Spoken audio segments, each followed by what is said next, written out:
वैसे हमारा मिजाज ये है, मेरी हमेशा आदत होती है कि तमसीलन बात समझाई जाए, मिसाल के साथ, इससे समझना आसान हो जाता है।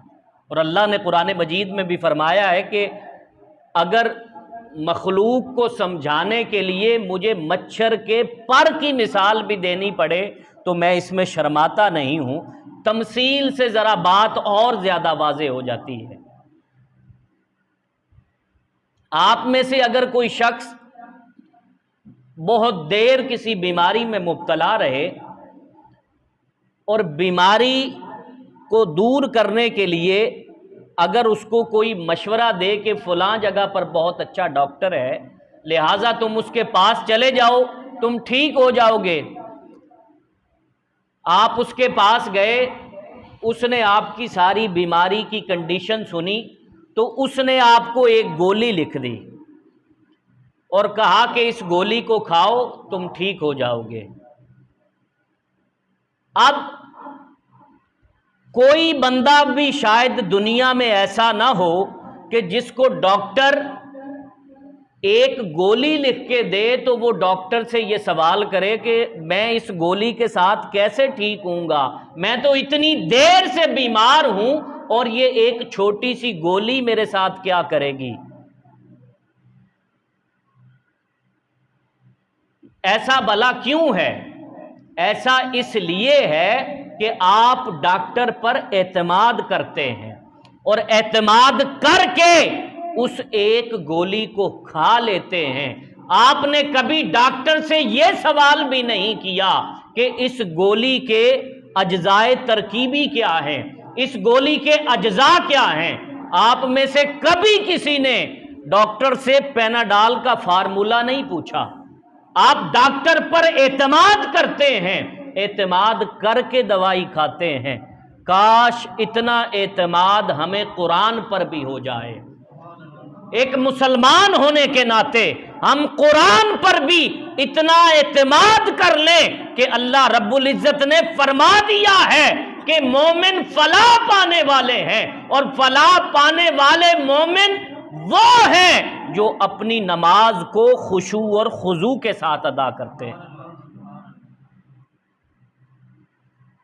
फिर नमाज के मुताल्लिक ही अल्लाह रब्बुल इज्जत ने सूरह बकरा के शुरू में इरशाद फरमाया, अल्लदीना युकीमूनस्सलाता व मिम्मा रज़क़नाहुम युनफ़िक़ून, कि जो नमाज को कायम करते हैं।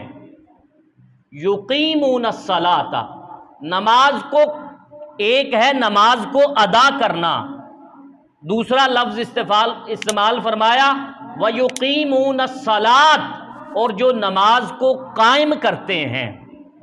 नमाज को अदा करना और नमाज को कायम करना, इन दोनों में फ़र्क क्या है? इसमें फ़र्क ये है कि नमाज कायम करना वो है कि निज़ाम सलात नाफिज करना।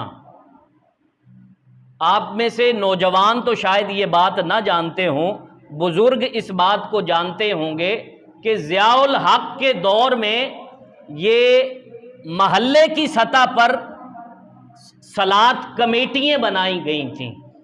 उसका मकसद ये था, जैसे सऊदी अरब में होता है कि जब अजान का वक्त होता है साथ ही कारोबार बंद, हर चीज़ बंद, हर बंदा नमाज पढ़ने के लिए मस्जिद जा रहा है। ये है नमाज को कायम करना। अब जब हुकूमत इस हवाले से कोई काम नहीं कर रही तो फिर महल्ले की सतह पर निज़ामत सलात कायम कैसे हो सकती है? नाज़िम सलात कौन हो सकता है? और इस अमल को कैसे मजबूत किया जा सकता है? इस अमल को मजबूत इस तरीके से किया जा सकता है कि जब आज़ान की आवाज़ आए, आज़ान की आवाज़ के साथ ही कोई मर्द घर में मौजूद न रहे। कम अज कम हर मर्द मस्जिद की तरफ चल निकले। ये है नमाज को, निज़ामत सलात को नाफिज करना और कायम करना। तो कुरान ने कहा कि फलाह पाने वाले मोमिन वो हैं जो नमाज को खुशू और खुजू के साथ अदा करते हैं।